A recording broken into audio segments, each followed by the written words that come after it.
There was a PBS Frontline that aired called Climate of Doubt. It was about climate change and how they got people to doubt it, etc. Very good. I didn't watch it, but from other people here who did watch it, they say that it was very good. And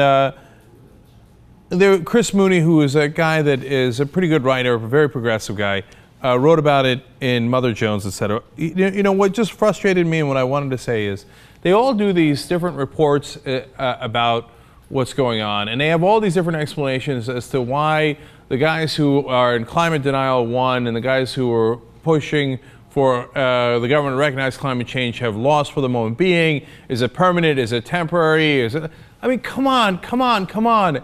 It frustrates me so much when all these people keep guessing in the dark about, oh, gee, who's going to win? Who's going to lose? Why is it happening? It's the money, Lebowski. Look, how many times have we been right about that? Look at which side the money is on. At the least 95% of the time, and I'm being conservative by saying that, that's the side that wins. So, gee, who's going to win the climate change side? Well, of course the climate deniers are going to win. It doesn't have anything else to do with any other factors, not what the American people think, and they're scratching their head. They're like, oh, I don't get it. Because it seems like the polls indicate that American people think that climate change is real, but yet our government isn't doing anything. Yeah, of course, because our government doesn't give a shit about the American people. Because they don't think that's who gets them elected. They think the guys who give me campaign contributions are the ones that get me elected, are the guys that I work for. I mean, come on, how long is it going to take you to figure this out? Like, they're having a real conversation about, oh, gee, will we do anything about climate change? Of course we're not going to do anything about climate change. Because the oil guys, whether it's the Koch Industries, as I told you about earlier in the show, whether it's ExxonMobil and the giant amount of lobbying that the 5 big oil companies have done, which I told you about last week, the insane amount of money they spend lobbying.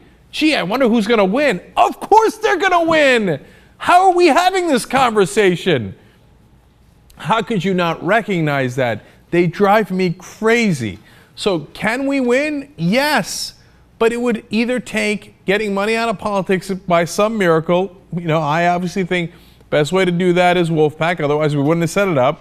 Website is wolf-pack.com, right? But okay, on the single issue like climate change, I guess if we kept getting hit with storms like Sandy every other month, every other week, what would it take? It'd have to take something insanely dramatic, because we already have something that dramatic. And they're still not going to do anything about it because they've been bribed. They're corrupt. Get it through your thick head. Even if they don't think they're corrupt, even if they don't think they're two-bit bribed politicians, they are. Because the whole system has been set up with, you take donor money, you win. If you don't take donor money, you go home. So what do? They take donor money. Come on, guys, come on. Figure this thing out already. Jesus Christ. How dense is our entire political system? All the pundits, all the analysts, and even guys I like, and even PBS, they do a wonderful documentary, but they don't understand what is the driving force when it's so obvious. All right. I think I made myself clear on that. I'm going to say one last thing about it. It's not just about climate change. I don't want you to get me wrong. I read these goddamn articles every day about all these different issues. Like, oh, golly gee, I wonder why this happened on this issue. Oh, I can't tell. Here's my theory on this, and here's my theory on that. And every time you look, oh, who's got more money? Oh, that side won. That side. You do this whole thing. Oh, look, the guys with more money won every time. Oh, well, my theory is that, you see, the people of Ohio have gone in this. What are you wasting my goddamn time for?